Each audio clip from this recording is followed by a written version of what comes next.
Voilà Romain, allons-y pour d'autres aventures. Et là, une aventure énorme peut-on dire. C'est-à-dire le plus grand vase qui a été réalisé à Longwy depuis plus d'un siècle. Nous sommes en présence ici d'une pièce qui mesurait 2,13 m au départ, c'est-à-dire lorsqu'il a été réalisé.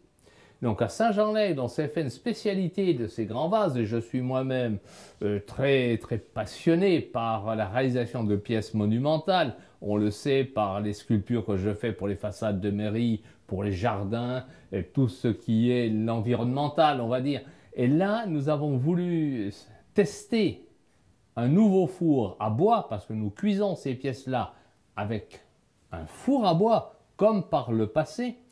Et la pièce a été tournée à 3 mains, c'est-à-dire qu'on ne peut pas le faire seul. J'ai 3 mains, non, 3 personnages. Donc il y a au départ le tourneur Jonathan Zachary, il y a ensuite son aide qui est Philippe Gontier, et puis il y a pour la sculpture moi-même. Donc nous travaillons en 3 en coïncidence. C'est-à-dire qu'au fur et à mesure que le vase monte, eh bien je le sculpte. Alors c'est un travail complexe parce que ce qui n'apparaît pas aux yeux, ce qui est difficile à gérer, c'est le séchage de la terre. La terre doit sécher du bas vers le haut de manière identique, c'est-à-dire parallèle. On ne doit pas avoir la base qui est humide et le haut qui est sec, ce qui est souvent le cas, bien qu'on a l'impression que c'est le contraire qui doit se passer. Et gérer l'humidité, c'est très compliqué. Surtout que nous tournons ces vases-là en été et non pas en hiver, ce qui est carrément impossible car le froid empêcherait une bonne maturation de la terre.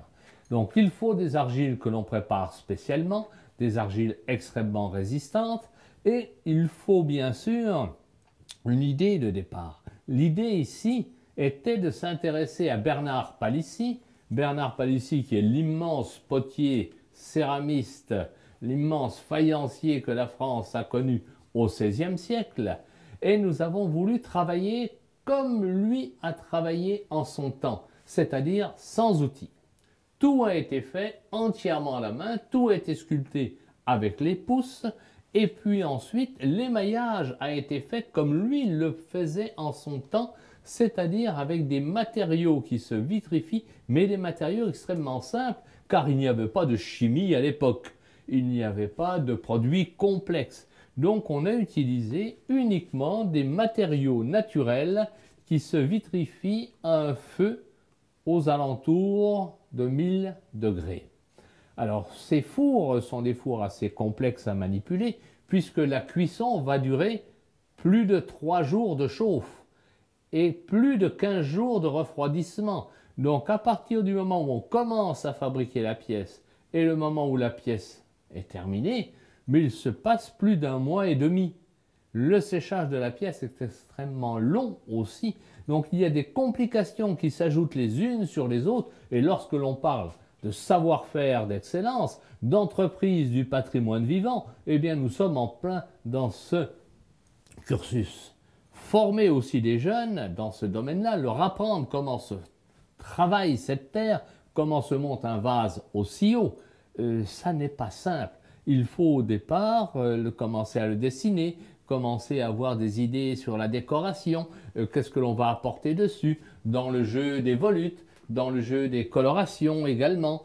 Et bien sûr, il va falloir aussi déterminer la forme du vase, car une forme de vase ne se décrète pas par le dessin. Elle est la conséquence directe de la terre, de son poids et de son humidité. La forme d'un vase, comme celui-ci, est la conséquence directe du poids de la terre sur sa base. Le vase peut plus ou moins s'avachir, peut plus ou moins rester en forme, plus ou moins s'épancher. C'est compliqué à mettre en œuvre. Aujourd'hui, on a des systèmes qui permettraient évidemment par moulage ou par des systèmes mécaniques, voire par la 3D, réaliser des pièces de cette nature-là, mais elles ne seront jamais identiques à ces pièces qui, elles, sont des conséquences directes d'un savoir-faire ancestral.